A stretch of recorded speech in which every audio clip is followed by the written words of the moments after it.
Tamil cinema வரலாற்றில் எம்ஜிஆர் ஜெயலலிதா கூட்டணி ஒரு வெற்றி சூத்திரமாக பார்க்கப்பட்டது.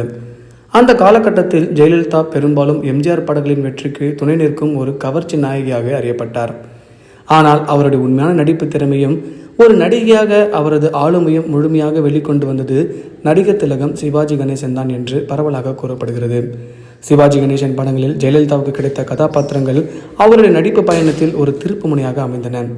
கவர்ச்சி பிம்பத்திலிருந்து விலகி நடிப்பின் தளத்திற்கு எம்ஜிஆர் படங்களின் நாயகியாக இருந்தபோது ஜெயலலிதா பெரும்பாலும் பாடல்களிலும் சில காட்சிகளும் கவர்ச்சியாகவே சித்தரிக்கப்பட்டார். ஆனால் சிவாஜி கணேசனுடன் இணைந்த படங்களில் இந்த கவர்ச்சி பிம்பம் முற்றிலும் உடைக்கப்பட்டது. குடும்ப பாங்கான அதே நேரத்தில் அழுத்தமான கதாபாத்திரங்கள் அவருக்கு கிடைத்தன. இந்த கதாபாத்திரங்கள் ஒரு நடிகையாக ஜெயலலிதாவின் பன்முக திறமையை வெளிப்படுத்த ஒரு சிறந்த களமாக அமைந்தன. பட்டிக்காடா பட்டணமா நடிப்பு திறமையின் வெளிப்பாடு.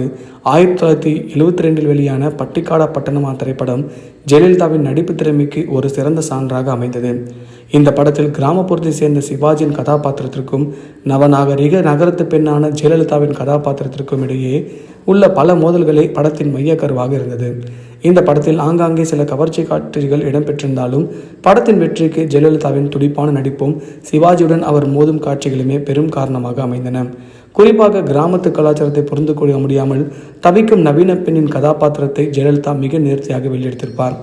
இது அவர் வெறும் கவர்ச்சி நடிகை அல்ல, சிறந்த நடிகை என்பதை ரசிகர்களுக்கு உணர்த்தியது. அவன்தான் மனிதன் திரைப்படத்தில் ஜெயலலிதா சிவாஜி கணேசனுக்கு ஜோடியாக நடிக்கவில்லை. ஆனாலும் இந்த படத்தில் அவருக்கு கிடைத்த அமைதியான பொறுமையான அழுத்தமே வேடம் அவருடைய நடிப்பு திறமைக்கு மற்றொரு எடுத்துக்காட்டு. இந்த கதாபாத்திரம் உணர்வுகளை வெளிப்படையாக காட்டாமல் உள்மனதில் உணர்வுகளை சுமக்கும் ஒரு பெண்ணின் உணர்வுகளை பிரதிபலித்தது. குறிப்பாக இந்த படத்தின் கிளைமாக்ஸில் புறாவை தானமாக சிவாஜியிடம் கேட்கும் காட்சி, அதன் பின் உள்ள காட்சிகள் நடிப்புக்கு இலக்கணம் வகுக்கும் அளவுக்கு இருந்தது. சவாலை சமாளி திரைப்படத்தில் சிவாஜி கணேசனும் ஜெயலலிதாவும் அடிக்கடி நேருக்கு நேர் மோதிக்கொள்ளும் கதாபாத்திரங்கள் நடித்தனர். இந்த திரைப்படத்தில் கதைக்களம் ஒரு கட்டத்தில் சிவாஜியின் கதாபாத்திரத்தை விட ஜெயலலிதாவின் கதாபாத்திரத்திற்கு அதிக முக்கியத்துவம் கொடுக்கும் வகையில் அமைக்கப்பட்டிருந்தது. இந்த காலகட்டத்தில் முன்னணி நடிகர்கள் தங்கள் படங்களின் நடிகைகளுக்கு முக்கியத்துவம் கொடுத்து தவிர்த்தனர். ஆனால் சிவாஜி கணேசன் ஒரு நடிகராக ஜெயலலிதாவின் திறமையை அங்கீகரித்து இந்த படத்தின் திரைக்கதை அமைப்பை பெருந்தன்மையுடன் ஏற்றுக்கொண்டார்.